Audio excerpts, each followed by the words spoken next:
Hi everyone, Sandra here. I'm hoping that the lighting's not too bad in here, but I decided to do just a small series of videos on how to do basic, okay, sewing on a sewing machine, because sometimes you get clothes through and they don't really fit as well, and I think it's a skill that everyone should know at some point in their life. When I went to school, I remember in my 50s, girls had a choice, childcare or cooking or sewing, whereas boys had the other choices. So sewing was one of them, and it was sewing by hand. And back then it was we didn't have sewing machines in the school, so you had to learn to sew by hand, which is good, and I did that for many years. Even with clothes that I bought that didn't fit, I would still sew by hand. But I did want to know how to use a sewing machine, but I was too frightened because there's that many out there and they're getting absolute better in quality that I was just completely stuck. I mean, I don't know all of these basics. What happened was because in my previous life I was an esthetician, one of my customers was talking to me and said, you need to learn, because she knew how to make clothes. She actually made something for me once. So we traded, and the trade was that she would give me a few sewing lessons and I'd give her some facials, and that worked out. And naturally she went out and she bought me my first sewing machine. She got it second hand and she had it all repaired, etc, and that was a trade as well. And it was an older one. It didn't have all the pre-programmed things, but that's how I learned. And she gave me the basics, and I just thought, well, if there's anyone out there who is wanting to learn and it's very confusing, I thought I'd take it right down to basics so that you're able just to at least sew one line and get something turned up or get something taken in. And on this first episode, I thought I'd just talk about some of the tools that you would need, what they're called, and what I found has worked for me. Of course, the sewing machine is a good thing to have, and this is my third one I've ever had in my life. The first one, Julie, I just told you, she traded, and then the second one I got, and then after about 10 years it started to go all pear-shaped, and it wasn't electronic, and it was a bitch for a long time. I couldn't even sew a straight line with it. It was quite bad. And then this brother one, I did a lot of research and then I ended up just buying the first one I saw in Walmart. But this brother one, yeah, I mean, I've always had Singer before, but I really like this one. And this one was from Walmart, and this one was $100. And it has a lot of pre-programmed settings. So of course I'm going to recommend this one. I haven't been asked to or nothing like that, but this is the one that I'm working with. This is the one I'm doing a lot of my alterations with, and it works for me. The price is not too bad. I think they did a one that was cheaper. It didn't have as many pre-programmed things, and I did not know anything about pre-programmed things, so I did not know what I did and didn't need. So they had one for like 40 or 50, they had the $100 one, and then they had one for like 150. I went for the middle of the range. So I got the Brother CE 1150, and all I do on mine is basics. And that's all I need to do. I don't need to go making anything. Really, I just use mine to alter my clothes, to take things up, to hem things, and you know, and I use it all the time. And a lot of the clothes that I wear are from Camphor Bay, and they are cottons and silks. I've just learned how to sew silk, but they're cottons, and they're very good because now I can alter whatever I want to make it so it fits exactly me. And I've done that, and that's what I've done. So in this first one, I thought I'd just talk about the basics, the real basics of what I think you should get if you're looking into starting sewing. And all of my videos are going to be as basic as I can make them. And if you already know how to sew, and you know, great. But if you don't, and you're a complete novice and you're like, I would like to try it at least, then this is my opinion anyway, and this is what I do. And there are many other ways of doing things. There are many other tools, etc, etc. I haven't been paid, sponsored, endorsed, nothing like that. This is just what I have been personally using. So I've just talked quickly about the sewing machine, and that's the one I got, which was this Brother CE1150. Let's get them in the picture. And that gets plugged in, but I will do, the next video I think I'll do will actually be on this, the basics of this, to show you, because when I got it, I tried to find an instructional video and it wasn't for this one, it was for another one, but I got the basics from that. But I figured, well, if you go and get one of these, then at least I can show you what I know about it so far. So that's your sewing machine. The next thing I did invest in, was one of these little boxes, open boxes. And I think I got them from Walmart or Joann Fabrics, but you can get them from places like that. And in this, I've got sewing kit written on. It's sad, I know. And I keep all the loose things. I always think these are very handy to have. I always keep elastic in because I'm always adding or taking elastic out of things because I like all my clothes elasticated. I have these 2 pencils. I think they came with a kit, but I've never actually used them. And then I've got different sort of bits and pieces in there, but it's handy to have a little throw box that you can just throw loose things in. I also keep my scissors in there, which gets me onto the next thing, scissors. You're going to need 2 good pair of scissors. You're going to need a small pair and a dressmaking pair. I'm not lying. Regular scissors won't hack it, and you need to keep these. Don't cut bacon in them or stuff at the home.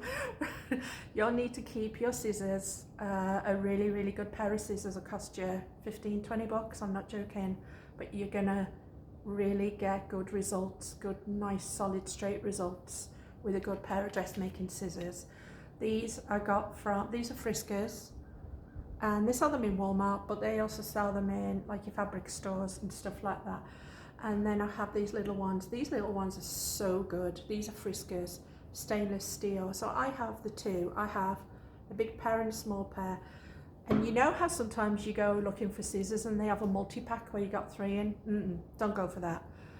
Find a nice solid pair that you can, these are softer on the inside on my fingers. So these are nice and soft here. They cut really well. And then these are really pointed at the ends.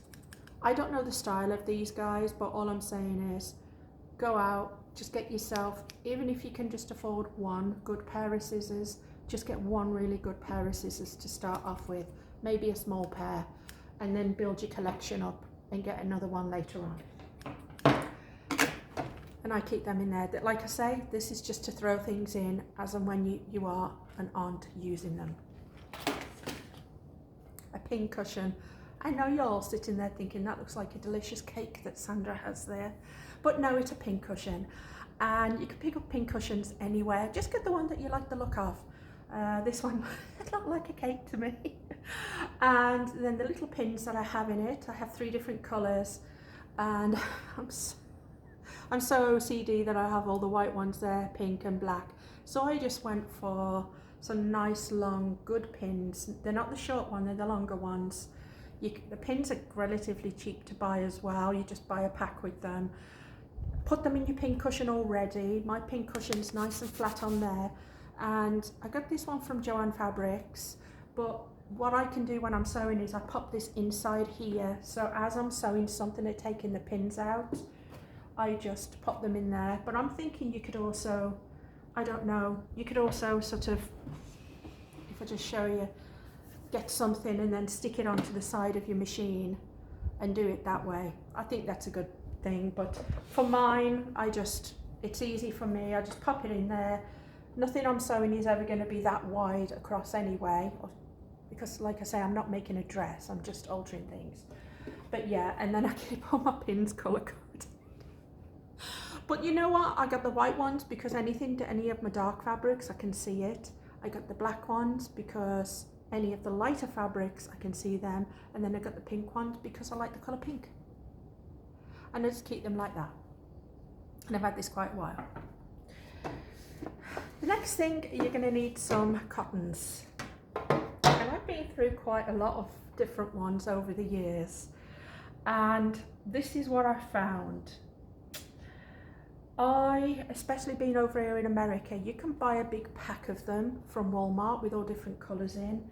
I started with them and I did not have luck with them. They snag in the machine and they tend to leave a lot of sort of fluff. I just did not get on with them whatsoever. So what I did was I went to my fabric store, and they also sell them in Walmart, and they have a brand called Coats and Clark. And I really have good luck with these ones. They're not cheap. So if you're gonna start off, depending on the color of the clothes that you wear, you're gonna get yourself a white, a black. I also got a cream. And then because a lot of the Cantha Bay clothes tend to be the red, the yellow and the greens when you get them, what I did was I just bought just a selection. But I would say if you're starting out, because I don't know, these are a good couple of dollars, they're not cheap to be honest. I would say get yourself a black, a white, a cream, and then work with them. And then add in colours as and when. Go and choose a colour as and when you're starting a new project. If you were going to be doing something like this, you know, sewing, this is Cantha fabric, this is the Indian fabric, I would probably use a white for it if you're a beginner. Me, I don't mind using multicolours on mine because I know that I've got different patterns in here that I can use. But for your starter, you could definitely use just a white for that. So get your white, get your black, get a cream, and then you'll know then, use them as the starting ones, and then go for the colours later on down the line. But you do get what you pay for, and I know this for 100% certain. When you have cottons going through fabrics, you don't want that cheap nasty cotton, and I'm sorry, but I have tried them, I really did, and I've tried them a lot. Because I don't want to spend, you know, $5 or $6 on a reel of cotton. I want to buy a big multi-pack for $20 and have all the colours in. But I'm telling you now, you get what you pay for, and they'll snag your fabric, you'll have problems. I found that anyway. If you don't have that kind of problem, I think that's fantastic. But I figure my clothes have got to last me. I'm not an expert on sewing, so I just know the basic stitches that I need to know. And now I know the different cottons that work for me. I was just going to stick with them, okay? You'll see I've got around mine. You don't need to get these, but I have this thing where I don't like bits of cottons hanging I like things to be neat and organised. So I just found this little pack of things. They're like little rubber things on Amazon. And what you do is you just... This is so sad, I know. You don't need to do this if it doesn't bother you, but I just wrap it around and it keeps the cotton in there. So when I pop it in my little case, they're all nice and neat. As far as the case is concerned, I did buy this from Joanne Fabrics, and get a bigger case than you think you need. They do the little ones where you could fit in, you know, like 6 or 7, but if you do start sewing and you enjoy it, you're going to start increasing the amount of colours that you have, and you're going to have to go out and buy a bigger one anyway. So I've got this one. This is 1, 2, 3, 4, 5, 6, 7, 8, 16, 24, 32, 40. So I can fit 40 things of cotton in that. And just have a look around. You could probably get them in Walmart, Amazon, but it has a lid that comes off. And another thing I like about it is that, let me just get this on here. Once it's on, you can see all the colours through it then, so you know what you've got. And that's how it is, okay? And I like to be organised while I'm doing it. I'm sorry, but I just think once you're organised, it makes things a lot easier. So this is the lid, and then when I'm sewing, you pop it inside the lid, you know, you've just got that. So yeah, so I mean, even you can see here, I don't have a great deal of colours, and these are the ones that I use the most. Now I know you're probably looking and saying, what are those, Sandra? Those are the bobbins. And what I do is whenever I buy a reel of cotton, I do a bobbin that goes with it, okay? And a bobbin is something that goes in your machine, okay? When you buy your machine, you should already get some bobbins with it. I've had different kind of bobbins in the past, but the ones I like the best are these ones, and they're the metal ones. They look like this, and they have a little hole there, and they have a little hole there. And we'll show you how to thread a bobbin properly. That will be in another episode. But you see how once you've got one wound, it sticks up.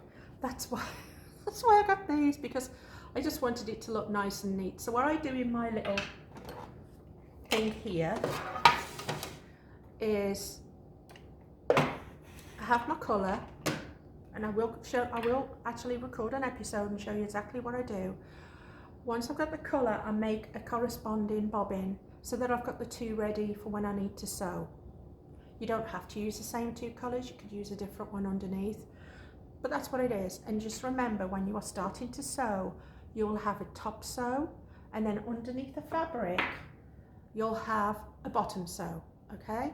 So the top bit that shows through at the top is what you thread through on the top of the machine. The bobbin that goes in the machine is what you do for the underneath, okay? So whatever colour you do underneath, whatever colour bobbin, that's going to come in on the reverse side of your fabric, okay? So top, the bigger one goes in top, the little one goes in the machine. I will do a separate video, but that's just to let you know. And this just wraps around this, and I can see the colour just poking through, that it's purple.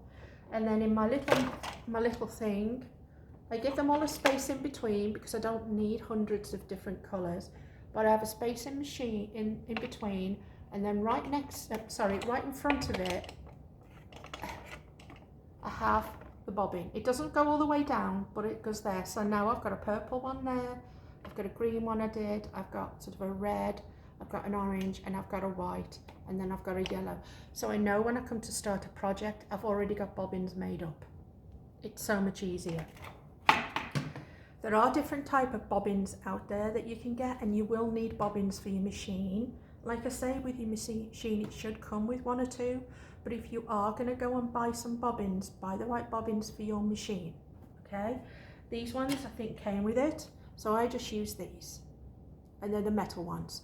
I've used the plastic ones, but they tend to jiggle around a lot in the machine, so I just have 1, 2, 3, 4, 5, 6 of these, and I make do with 6 bobbins. That's all I need, okay?